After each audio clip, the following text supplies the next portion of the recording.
2026년 1월 1일 목요일자 노준현 목사의 날마다 성경 창세기 1장 1절로 13절 말씀. 태초에 하나님이 천지를 창조하시니라. 땅이 혼돈하고 공허하며 흑암이 깊음 위에 있고 하느님의 영은 수면 위에 운행하시니라. 하느님이 이르시되 빛이 있으라 하시니 빛이 있었고 빛이 하느님이 보시기에 좋았더라. 하느님이 빛과 어둠을 나누사 하느님이 빛을 낮이라 부르시고 어둠을 밤이라 부르시니라.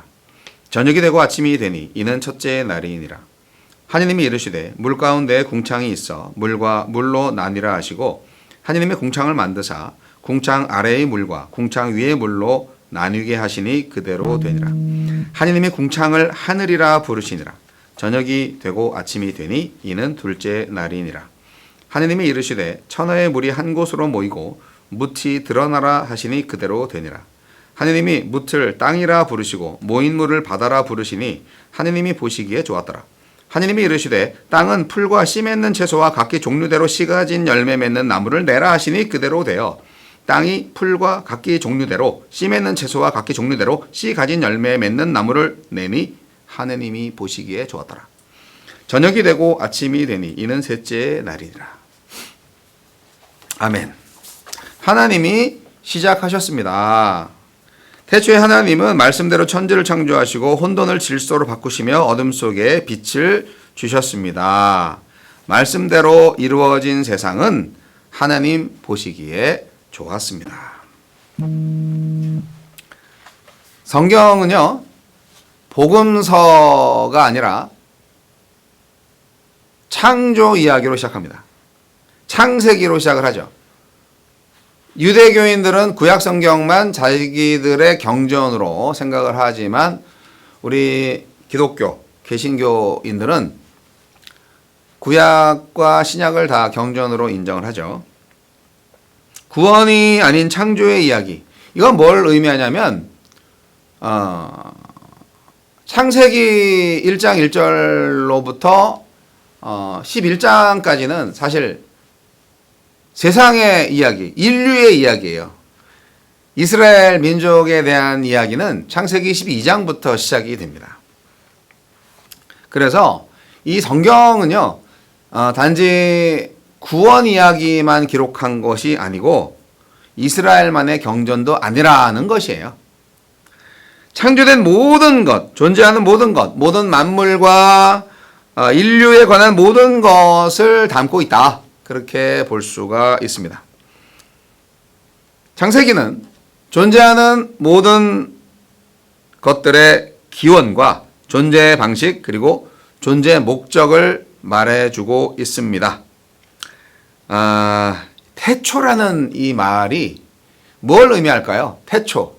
이거는 창세 이전의 시간을 의미하는 것일 수도 있습니다. 그리고 이 천지라는 것도 그러면 태초 이전에는 천지도 없었구나 하는 것을 알 수가 있죠. 창세기에 의하면 그렇다는 것입니다. 하나님께서, 창조주께서 천지를 만드셨으니까 천지가 생긴 거예요. 예, 하늘과 바다가 생긴 게 하나님이 만드셨기 때문에 그렇게 생긴 거예요. 처음부터 있었던 게 아니고. 그렇기 때문에 이 태초라는 시간과 천지라는 공간, 이것이 창조돼서 시간이 공간 속으로 흐르기 시작했다. 그리고 저녁이 되며 아침이 되니 이는 첫째 날이다. 다 이렇게 기록된 걸 보면 멋있죠.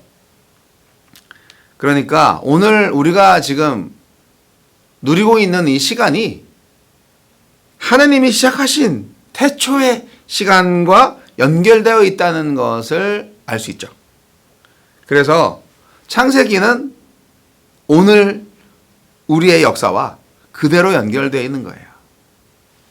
그 시간이 있었기 때문에, 그 창조가 있었기 때문에 오늘 우리가 존재하고 있는 것이죠. 창세기 주인공은 누구입니까? 아브라함도 아니고 이삭도 아니고 야곱도 아니고 요셉도 아니에요.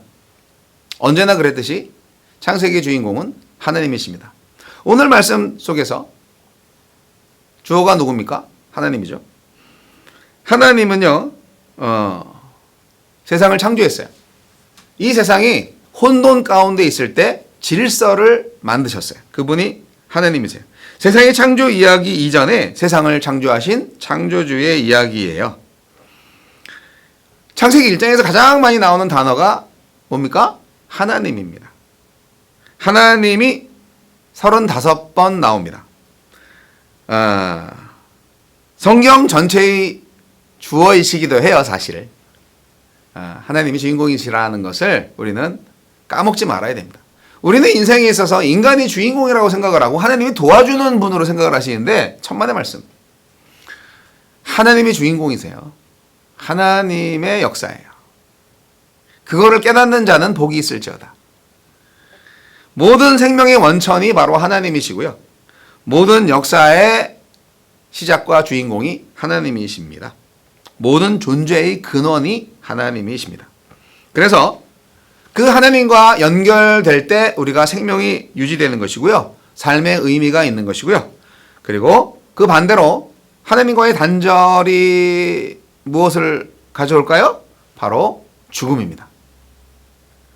그리고 인생의 의미가 아무것도 없는 헛된 것이 되어버리고 맙니다. 그래서 우리 인간의 모든 생각과 또 시간, 공간, 모든 철학적 의미, 하나님이 없으면 사실 아무것도 아니라는 것을 우리는 알아야 됩니다. 우리 인생 가운데 하나님이 차지하는 공간이 있어요. 하나님이 중심적으로 역할하는 그런 부분이 있어요.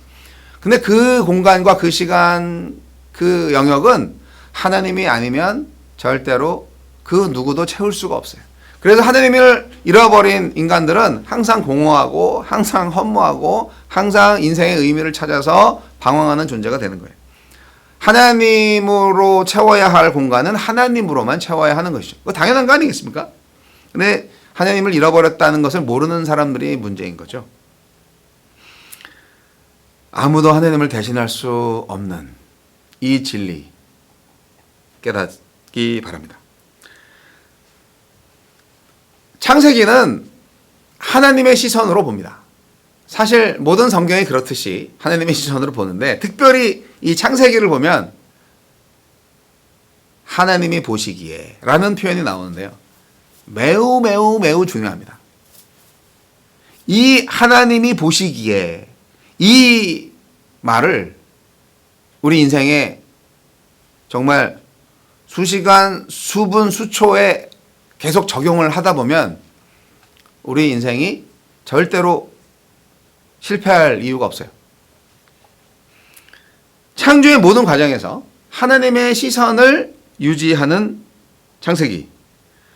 하나님이 보시기에 좋았더라. 이 표현은 그냥 끝난 거예요.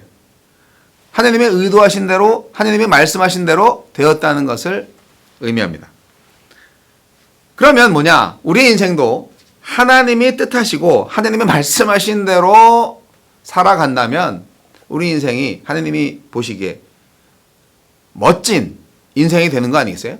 하나님이 보시기에 정말 굿 라이프가 되는 거잖아요.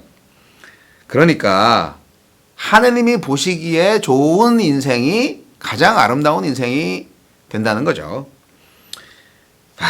이 본다는 거 최근에 그 아바타라는 영화가 사람들의 입에 오르내리고 화제의 중심이 되기도 하는데 최근에 아바타 영화를 보고 와서 저도 와 감동이었어 하는데 그 여러 많은 대사 중에서 ICU라는 그 대사가 있어요. 그 대사가 그 아바타 1편, 2편, 3편에 계속 나오는데 이게 뭐지?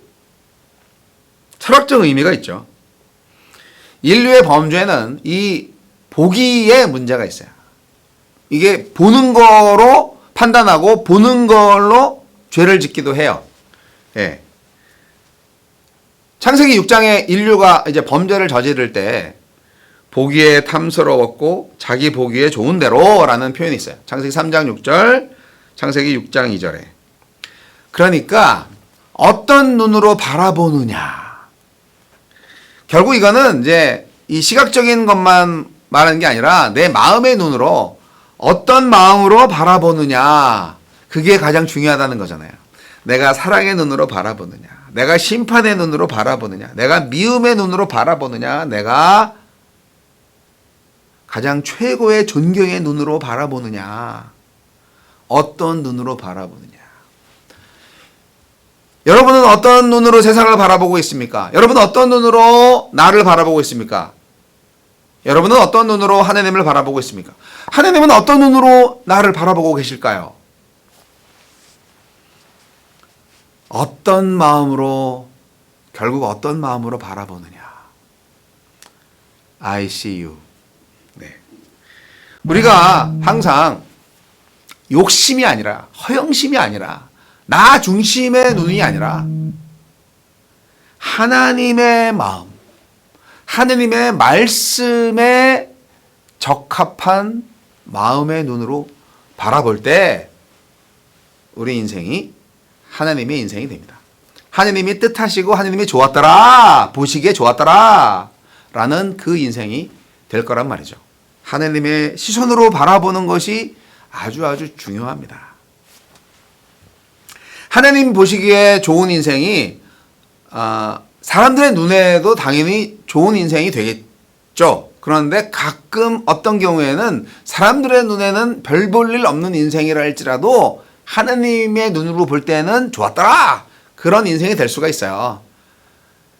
저도 그런 인생이 되기를 바라는 마음인데, 물론 정말 그지같이 살면서 양심적으로 하느님 보시기에도 그지 같은데 굳이 뭐 하느님 이름 들먹이면서 난 사람들 평가 중요하지 않아, 하느님만 인정하시면 돼, 실제로 그지 같은데 그렇게 우기시면 안 되고요. 정말 양심적으로 성령께서 판단하시면서 하느님의 눈으로 보실 때 좋았더라, 이런 게 돼야 하거든요. 그거 어떻게 알 수 있어요? 모르요. 하지만 조금 알 수 있다면 제 경험상으로 볼 때 열매로 알 수 있죠. 네. 믿음의 열매, 성령의 열매를 거두고 있느냐 하는 것으로 우리는 내 인생이 정말 하나님 보시기에 좋았다라는 인생이 될 수 있을까를 판단할 수가 있다고 생각합니다. 자, 오늘의 말씀은 그겁니다. 하나님이 시작하셨습니다. 그러니까 하나님이 끝낼 것입니다. 단, 끝내기 전 과연 우리 인생이 하나님이 보시기에 좋았더라 라는 인생으로 만들어 갈 수 있을까요? 하나님이 하실 겁니다. 자, 다시 한번 결단합시다. 하나님이 보시기에 좋았더라 라는 인생으로 새롭게 시작하는 2026년이 되시길 바랍니다.